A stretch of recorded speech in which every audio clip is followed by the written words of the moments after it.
And so there's the panorama of what the book includes.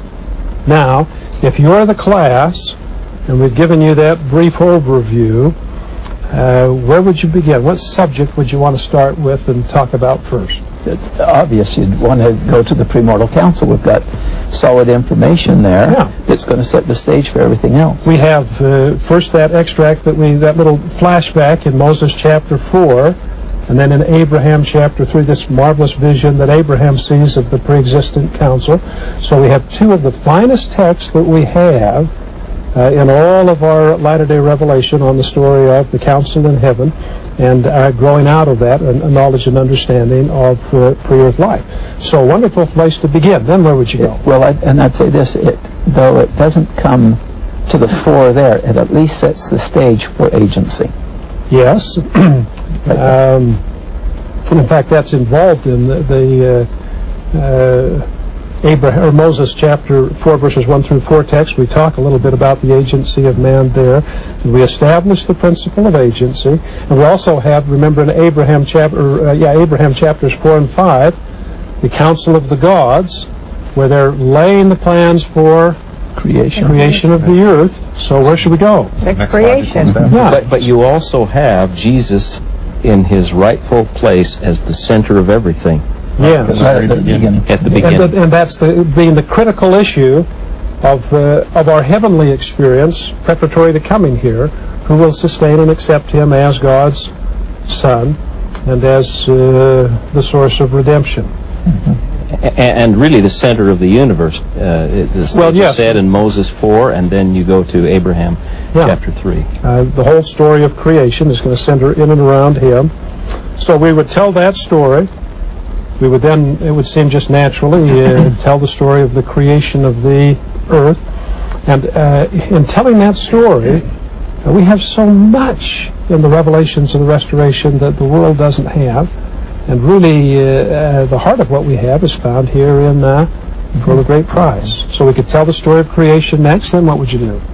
The fall. The fall of Adam and Eve. Sure. We place Adam and Eve in the Garden of Eden, tell that story, and then if we want to talk about the great doctrines of the kingdom, let's get straight the story of the fall. So we've got straight the story of the creation, and now we understand what it is that Adam and Eve fell from.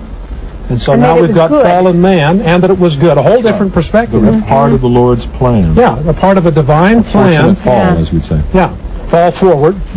And again, concepts that are totally distinctive to a restoration of the gospel. So now we've got fallen man. Then you have to redeem them. And then, a reiteration of the necessity of Jesus Christ as the Redeemer. All right, an announcement of the role of Christ as Redeemer. So, and we get that would be the institution of the gospel or the first dispensation, the Adamic dispensation. Yes, the Lord revealing the gospel to Adam and Eve. And it is the same gospel that we've got, and it centers in Jesus Christ and his redeeming role. So a wonderful test. And the first great thing he's going to teach him, Brother Richard, is the law of sacrifice, which is just a type and shadow of the coming of Christ. The atonement of Christ. And then from there, well, we can go on to Enoch. Well, we've got this wonderful extract in chapter 5 of Moses of the dispensation of Adam, and then we'll go to the dispensation of Enoch. We've got in the Bible, Enoch gets one complete sentence. He gets one complete sentence, and here nature and importance of prophets right from the very beginning. Wonderful concept of the role of a prophet and how he is to function and how the Lord empowers him. And their dependence on the Lord as they grow. I think Adam, as we see him asking, why am I doing sacrifices, and how far he goes in that lifespan. Material on obedience and how the gospel is taught. This type of thing. All right. So now you have over 100 verses, as it were, on the life and ministry of Enoch. We've got 100 times in this little book on Enoch what you can get out of the Bible. I remember going to a junior college once to answer questions for a religion class there about the church, and I started talking a little bit about Enoch, and I looked out at this sea of vacant faces. And it dawned on me I was talking about something that I assumed they knew who Enoch was. And they didn't have an idea in the world. No, he happens to be one of the most enigmatic figures in the religious history. Yeah. And what we learn in the book of, well, in a sense, the book of Enoch, but Moses 6 and 7 particularly, wonderful. So, dispensation of Enoch, where should we go? Noah. Dispensation of Noah, chapter 8. We learned some very interesting things, though the chapter itself is quite concise about Noah. Gives us a whole different perspective of who he was and what he did.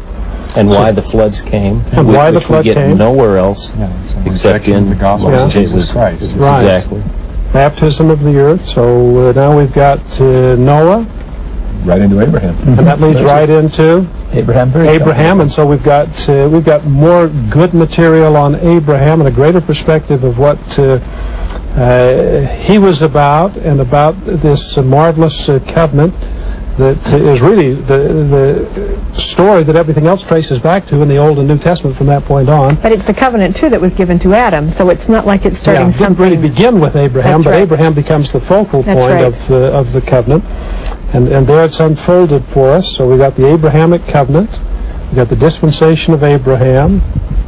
Then we move into Moses. And so just as natural as can be, you move into Moses. That takes us back to the first chapter of the book, but a wonderful account of how the Lord prepared Moses to lead the children of Israel, and a host of other things about the creation and so forth, and the preparation that was his to write the creative account.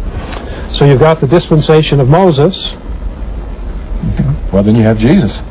And so you have the meridian of time.